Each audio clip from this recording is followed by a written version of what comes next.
爱生活，爱美食。大家好，我是小丽。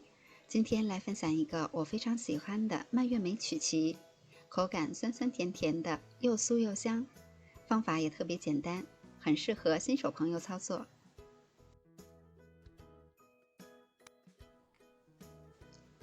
在大碗中准备70克室温软化好的黄油，先用打蛋器把它打发。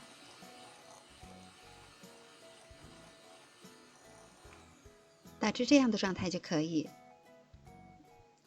然后加入30克的零卡糖或是白砂糖，打匀。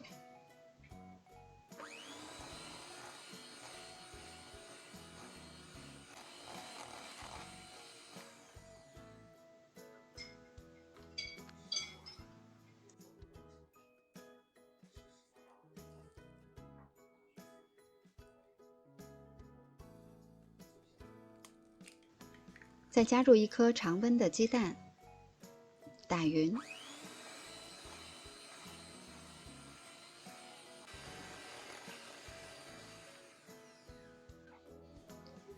然后加入几滴香草精，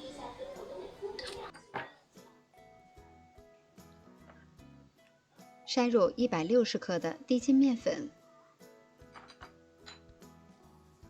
加入3克无铝泡打粉，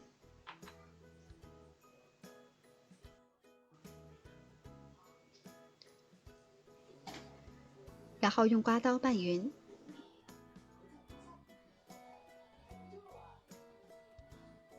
最后拌成这样，非常湿润的沙软的状态。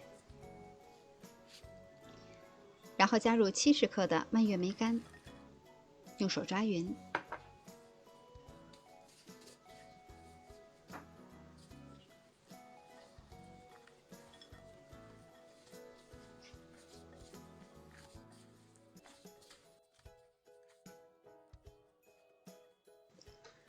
揉成团以后，可以直接揪下来一块，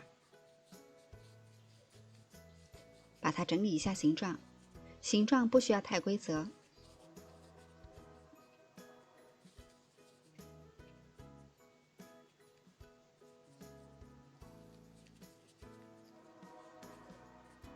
这样一个曲奇饼干的生胚就做好了。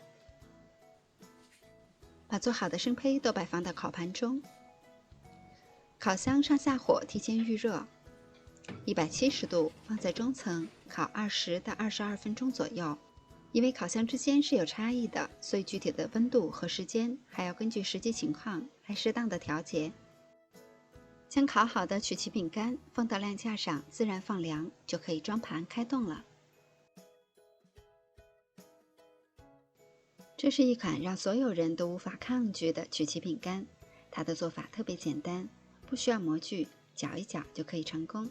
口感酸酸甜甜的，又酥又香，酥到掉渣的那种。吃到嘴里的每一口都有大颗的蔓越莓干，这味道简直棒极了。喜欢的小伙伴们也快动手做起来吧。我是小丽，喜欢我的视频请关注留言，明天见。